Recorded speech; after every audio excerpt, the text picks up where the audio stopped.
പ്രിയരെ, 2025 തദ്ദേശ തെരഞ്ഞെടുപ്പിനോടനുബന്ധിച്ച് തെരഞ്ഞെടുപ്പ് സംബന്ധമായ നടപടിക്രമങ്ങളെ പരിചയപ്പെടുത്തുവാൻ പാലക്കാട് ജില്ലാ തെരഞ്ഞെടുപ്പ് പരിശീലന വിഭാഗം ഒരുക്കുന്ന ത്രിതലം ലളിതം എന്ന ഉദ്യോഗസ്ഥ പരിശീലനത്തിലേക്ക് ഏവർക്കും സ്വാഗതം. ത്രിതലം ലളിതത്തിന്റെ 20-ാം അധ്യായത്തിൽ പോളിംഗ് ഏജന്റുമാർക്ക് പോളിംഗ് സ്റ്റേഷനകത്ത് എന്തെല്ലാം കാര്യങ്ങളാണ് ചെയ്യേണ്ടത് എന്നും ഏതെല്ലാം രേഖകളിലാണ് പോളിംഗ് ഏജന്റുമാർ ഒപ്പുവെച്ച് പ്രിസൈഡിംഗ് ഓഫീസർമാർക്ക് നൽകേണ്ടത് എന്നും സൂചിപ്പിക്കുന്നു. പോളിംഗ് സ്റ്റേഷനകത്തെ കാര്യങ്ങൾ നിരീക്ഷിക്കുന്നതിനായി സ്ഥാനാർത്ഥിയുടെ ചീഫ് ഇലക്ഷൻ ഏജന്റോ നിയമിക്കുന്നവരാണ് പോളിംഗ് ഏജന്റുമാർ. അവരെ നിയമിക്കുന്നത് ഫോം 10-ലുള്ള അപേക്ഷ പ്രിസൈഡിംഗ് ഓഫീസർക്ക് നൽകിയാണ്. ഒരു സ്ഥാനാർത്ഥിക്ക് ഒരു പോളിംഗ് സ്റ്റേഷനിൽ ഒരു ഏജന്റിനെയാണ് നിയമിക്കാവുന്നത്. എന്നാൽ സ്ഥാനാർത്ഥിക്കോ ഇലക്ഷൻ ഏജന്റിനോ 2 റിലീവിംഗ് ഏജന്റുമാരെയും നിയമിക്കാവും എന്ന് വ്യവസ്ഥയുണ്ട്. ഇതനുസരിച്ച് നിയമിക്കപ്പെട്ട 3 പേരിൽ ഏതെങ്കിലും ഒരാളെ മാത്രമേ ഒരു സമയത്ത് പോളിംഗ് സ്റ്റേഷനകത്ത് ഇരിക്കുവാൻ അനുവദിക്കുകയുള്ളൂ. ഒരു സ്ഥാനാർത്ഥിക്കോ അല്ലെങ്കിൽ സ്ഥാനാർത്ഥിയുടെ ചീഫ് ഇലക്ഷൻ ഏജന്റിനോ ഒരു പോളിംഗ് ഏജന്റിനെ മാറ്റാനുള്ള അധികാരമുണ്ട്. അതിനായി ഫോം 11-ലുള്ള അപേക്ഷ സ്ഥാനാർത്ഥിയോ ഏജന്റോ പ്രിസൈഡിംഗ് ഓഫീസർക്ക് നൽകേണ്ടതുണ്ട്. എവിടെയൊക്കെയാണ് പോളിംഗ് ഏജന്റിന്റെ ഒപ്പ് രേഖപ്പെടുത്തി പ്രിസൈഡിംഗ് ഓഫീസർ സൂക്ഷിക്കേണ്ടത് എന്ന് നമുക്ക് നോക്കാം. 6 ഭാഗങ്ങളിലാണ് പ്രിസൈഡിംഗ് ഓഫീസർമാർ പോളിംഗ് ഏജന്റുമാരുടെ ഒപ്പ് വാങ്ങി സൂക്ഷിക്കേണ്ടത്. ഒന്നാമതായി, പ്രിസൈഡിംഗ് ഓഫീസറുടെ ഡിക്ലറേഷനിൽ.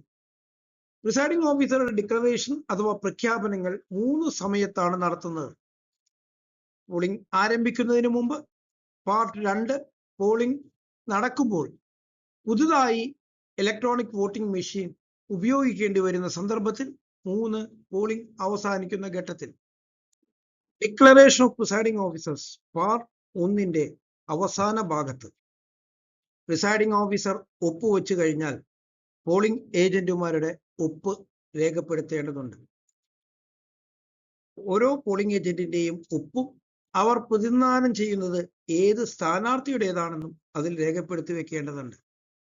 ഈ ഡിക്ലറേഷനിൽ ഒപ്പുവെക്കാത്ത ഏതെങ്കിലും സ്ഥാനാർത്ഥിയുടെ ഏജന്റോ ഉണ്ടെങ്കിൽ ആ ഏജന്റിന്റെ പേര് 2-ാമത്തെ ഭാഗത്തായി രേഖപ്പെടുത്തി സ്ഥാനാർത്ഥിയുടെ പേരും രേഖപ്പെടുത്തേണ്ടതുണ്ട്. അതിനുശേഷം തീയതി രേഖപ്പെടുത്തി പ്രിസൈഡിംഗ് ഓഫീസർ ഒപ്പുവെക്കേണ്ടതുണ്ട്.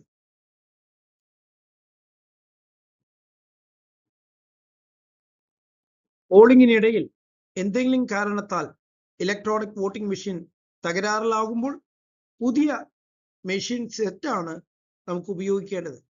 അത്തരം സന്ദർഭങ്ങളിൽ declaration of presiding officers part 2 പൂരിപ്പിക്കേണ്ടതുണ്ട്.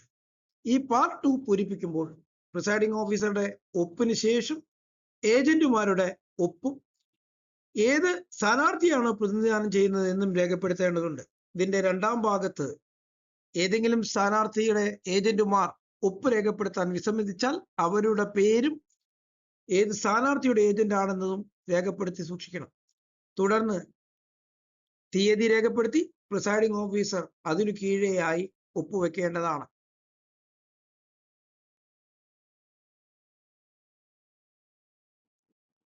Polling അവസാനിപ്പിച്ചു കഴിഞ്ഞാൽ പ്രിസൈഡിംഗ് ഓഫീസർമാർ തയ്യാറാക്കേണ്ടതാണ് ഡിക്ലറേഷൻ ഓഫ് പ്രിസൈഡിംഗ് ഓഫീസേഴ്സിന്റെ ഭാഗം 3. ഇതിൽ ഒപ്പുവെച്ചു കഴിഞ്ഞാൽ ഏജന്റുമാരുടെ ഒപ്പ് രേഖപ്പെടുത്തേണ്ടതുണ്ട്. ഫോം 24A കോപ്പി ലഭിച്ച സ്ഥാനാർത്ഥിയുടെ ഏജന്റുമാരും അവർ പ്രതിനിധാനം ചെയ്യുന്ന സ്ഥാനാർത്ഥികളുടെയും പേരുകളാണ് ആദ്യ ഭാഗത്ത് രേഖപ്പെടുത്തേണ്ടത്. 2-ാമത്തെ ഭാഗത്ത് ഫോം 24A കൈപ്പറ്റാൻ വിസമ്മതിച്ച സ്ഥാനാർത്ഥിയുടെ ഏജന്റുമാരുടെയും അവർ പ്രതിനിധാനം ചെയ്യുന്ന സ്ഥാനാർത്ഥിയുടെയും പേര് രേഖപ്പെടുത്തി സമയവും തീയതിയും രേഖപ്പെടുത്തി പ്രിസൈഡിംഗ് ഓഫീസർ ഒപ്പുവെക്കേണ്ടതാണ്.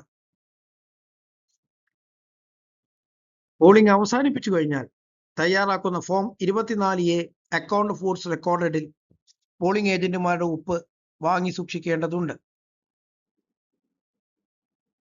ഫോം 24A ടെൻഡേർഡ് ബാലറ്റിന്റെ കണക്ക് രേഖപ്പെടുത്തി കഴിഞ്ഞാൽ പോളിംഗ് ഏജന്റുമാരുടെ ഒപ്പ് എന്ന് കാണിക്കുന്ന ഭാഗത്താണ് ഏജന്റുമാരുടെ ഒപ്പ് രേഖപ്പെടുത്തി സൂക്ഷിക്കേണ്ടത്.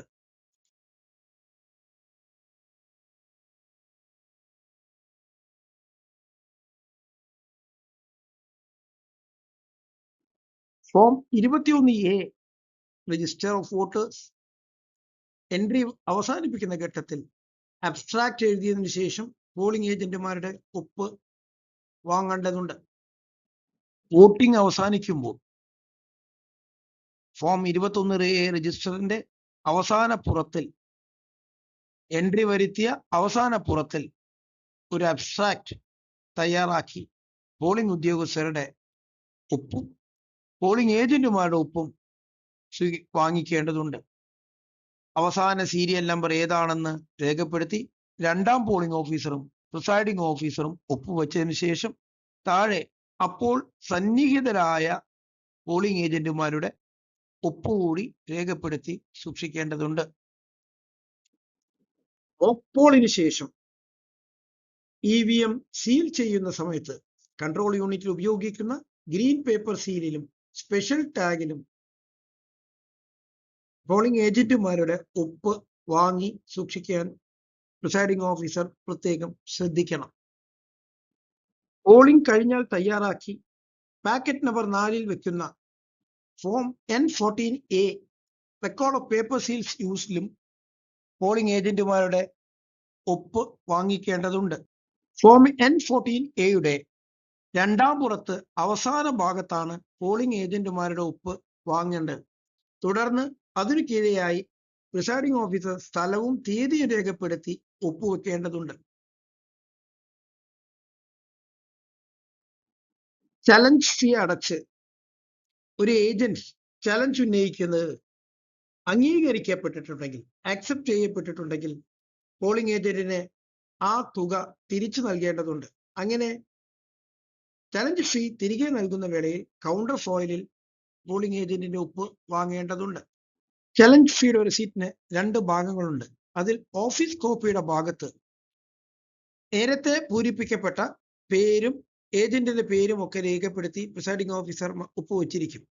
ചലഞ്ച് ഫീ തിരികെ നൽകുന്ന വേളയിൽ ഇതിന്റെ 3-ാം ഭാഗത്ത് ഏജന്റിന്റെ ഒപ്പ് വാങ്ങി സൂക്ഷിക്കേണ്ടതുണ്ട്. പോളിംഗ് ബൂത്തിനകത്ത് പോളിംഗ് ഏജന്റുമാർ എന്തൊക്കെയാണ് ചെയ്യേണ്ടത് എന്നും ഏതൊക്കെ രേഖകളിലാണ് അവർ ഒപ്പുവെച്ച് പ്രിസൈഡിംഗ് ഓഫീസർക്ക് നൽകേണ്ടതെന്നും ത്രിതലം ലളിതത്തിന്റെ 20-ാം അധ്യായത്തിൽ സൂചിപ്പിച്ചിട്ടുണ്ട്. വ്യക്തമായിരിക്കുമെന്ന് കരുതുന്നു.